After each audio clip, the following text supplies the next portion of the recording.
couple le plus drôle de tous les temps. Super Junior. Non, en fait,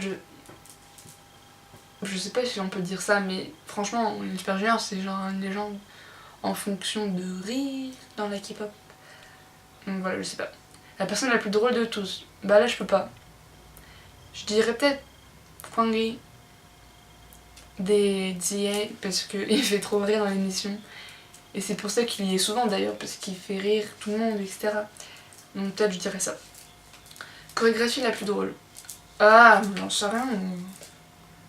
J'allais dire peut-être celle des crayons pop, bah.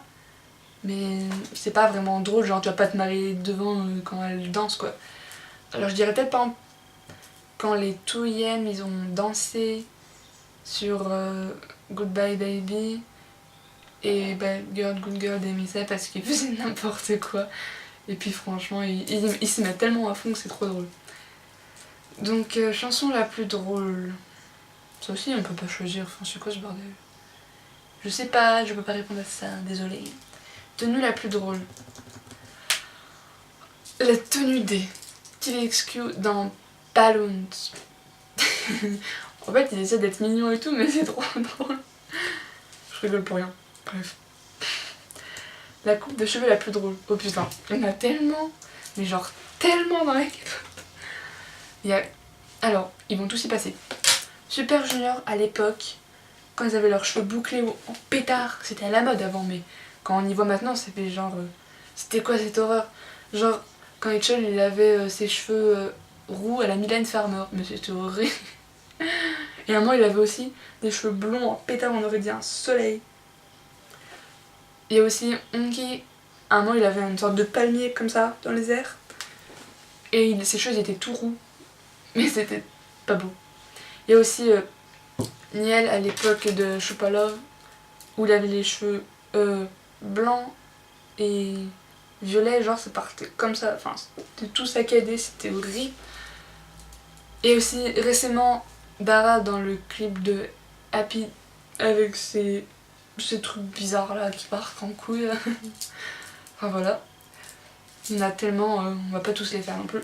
Épisode d'émission de télé avec un artiste K-pop les plus drôles. Saturday Night Live avec Super Junior. Explore the Human Body avec Super Junior. Intimate Nun avec Super Junior. On va tous les faire. Après il y a plein de Weekly Idol qui sont drôles aussi. Imitation la plus drôle. Le MV des Bonnet Girls, Abracadabra par 2PM et 2AM. Ils font trop rire. Oh putain. Visage le plus drôle. Ça va pas être ça par Je dirais peut-être Hwangri. Parce qu'il fait trop rire. Ou Niel. Avec ses lèvres. Mais sinon, il y a... Les derdes de Shiwon.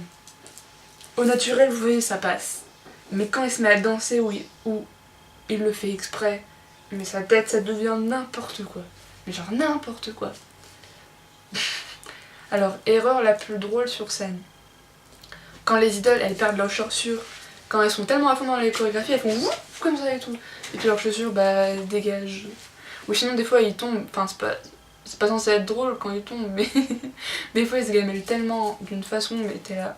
T'as envie de te retenir de rire, mais t'en peux pas. Donc, section 4. À quel point êtes-vous accro? As-tu des posters de K-pop? Si oui, combien? Alors, attendez, je l'ai noté quelque part. J'en ai une vingtaine. Mais il y en a que j'ai pas accroché. Là, par exemple, je dois en avoir environ 15 accrochés et ils sont pas tous officiels. Donc, ouais, une vingtaine. Ensuite, as-tu des CD de K-pop? Alors, j'en ai 19, mais en comptant les albums aussi. Les DVD, pardon. Donc, plus précisément, j'ai Hush et A Place d'Emissé. J'ai Sexy Friend Single, Mr. Simple, No Other, du Super Junior, avec les DVD du Super Show 2. 3 and 4 et le 4 j'ai la version 5 DVD au Japon. J'ai aussi le mini album de Henry, Trap. J'ai 23 Maiden Single de Woyan. J'ai Humanoids des TXQ. J'ai Don't Touch My Girl des Boyfriend. Enfin, j'ai jamais écouté lui parce qu'en fait je l'ai gagné involontairement. Je devais gagner un autre CD à la base, c'était Twinkle des TTCO et il l'avait plus en stock, ils m'en ont refilé un autre, mais genre ils m'ont même pas demandé si je voulais. Genre vous voulez lequel? Non, ils m'ont donné que ça comme ça, tenez, boyfriend. Voilà, enfin, bref. J'ai aussi Shiny Misconceptions of Me, j'ai In the Wind de B1A4, j'ai 5 Treasure Box des FT Island, avec le DVD Take It FT Island in Seoul. J'ai récemment Baby Pen et Thriller des B2B. J'ai The Boys des SNSD. Et ça suffit. De toute façon, je vais en vendre quelques-uns de toute manière. Donc voilà. As-tu déjà acheté des chansons K-pop sur iTunes? Et combien? J'en ai jamais acheté sur iTunes. As-tu déjà fait une cover de K-pop, chanson ou danse? As-tu déjà posté une cover en ligne? Alors en fait, des fois j'apprends des chansons en danse, mais je les apprends jamais jusqu'au bout parce que soit j'ai la flemme, soit je me dis oh putain, je fais des gestes trop moches. Et sinon j'en ai appris une, mais genre une par cœur, c'était Hush des Missy, mais je ne l'ai pas postée sur YouTube. Désolée. As-tu déjà participé à une flash mob K-pop? Donc une fois, il y a longtemps, fin 2012, j'avais fait avec des amis à Annecy, mais on a appris Gangnam Style, mais je l'ai pas... J'étais pas là le jour J pour faire, parce que j'étais en vacances à Halloween, donc voilà, c'est dommage. J'ai tout ça appris pour rien. As-tu déjà acheté... As-tu déjà été à des concerts de K-pop? Donc je suis allée au Music Bank in Paris. Je suis allée au Super Show 4 in Paris, genre le meilleur concert de toute ma vie entière. Je suis allée au One Great Step in Paris, donc Infinite. Trop d'émotions. As-tu déjà parlé en personne à un artiste K-pop? Donc non, mais j'aimerais bien. Mais j'ai déjà eu des contacts physiques ou visuels. Genre au Super Show 4, j'ai été comblée de fanservice, mais vous pouvez pas savoir comment.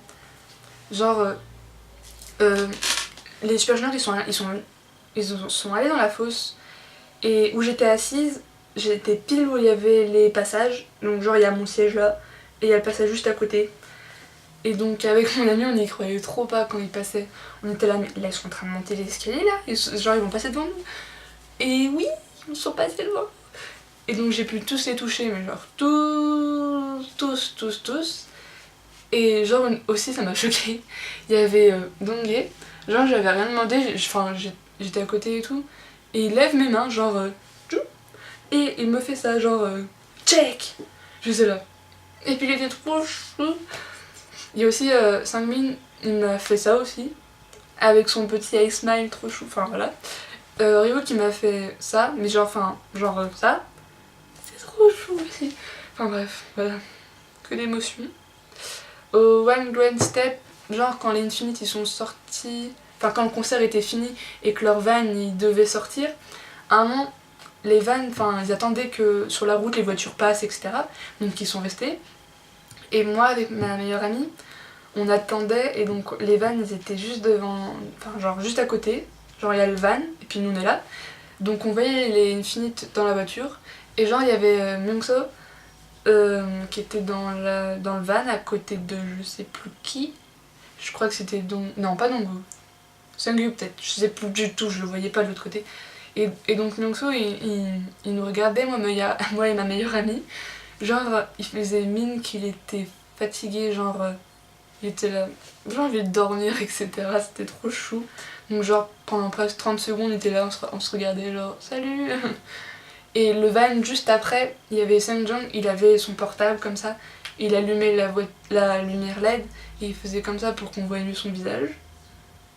Donc voilà, il faisait coucou, etc. Bref, voilà. Et aussi au Music Bank in Paris, pendant que les idoles ils passaient, pour revenir dans les backstage et tout, il y avait Kevin, je crois, il nous avait fait un cœur. Et il y a qui aussi qui avait fait genre yo. Je sais plus, c'est tellement longtemps, je sais même plus qui l'idole a fait quoi. Bref, j'arrête de raconter ma vie. Vérifies-tu Sompi France Non, les news sur TBS. Non, parce que je suis pas... Enfin, des fois j'y vais quand même sur Sunpeep pour voir un peu et tout et rien. Mais les news, je les suis principalement sur les fansites et sur Twitter. As-tu quoi que ce soit de signé par un artiste K-pop? Non, mais j'ai quelque chose de signé par un artiste japonais. Ito. Mais il est pas vraiment connu. Enfin, genre, pas vraiment. Quand je dis pas vraiment, c'est... Mais on s'en fout, c'est quelque chose de signé. As-tu un Tumblr K-pop? Sinon, regardes-tu les Tumblr des autres? Alors oui, j'en ai un. C'est Omayegenki, genre le Y du Mai, c'est le même que celui de Yegenki. Je vous mettrai dedans si vous voulez, enfin même si vous en foutez, voilà, je m'en fous. Section 5, les débuts. Comment es-tu arrivé dans la K-pop? Alors c'était... grâce... Enfin, j'ai connu avec des amis en 4ème et on a regardé... on a regardé J des SNSD et on a voulu apprendre la chorégraphie. Enfin, comme d'hab, on n'a pas fini d'ailleurs. Et donc voilà, on a juste fouillé sur YouTube, enfin on est tombé par hasard. Quelle a été la première chanson que tu as entendue? Bah donc J. Le premier groupe que tu as connu, bah Sonoshide. Le premier groupe qui t'a vraiment passionné, Super Junior. Depuis combien de temps as-tu découvert la K-pop? Donc c'était octobre-novembre 2011. Qu'as-tu aimé ou détesté quand tu as découvert la K-pop la première fois? Bah en fait j'ai pas détesté parce que j'étais déjà assez habituée aux musiques asiatiques, donc ça m'a pas fait un choc genre oh mon dieu c'est quoi, c'est quelle langue, c'est du chinois? Non, parce que j'écoutais la musique japonaise, genre les openings des animes, etc. Et puis j'aimais bien le fait qu'ils dansent dans les clips, enfin ça m'intéressait. Puis après au fur et à mesure, genre les émissions je les ai aimées et tout, enfin voilà.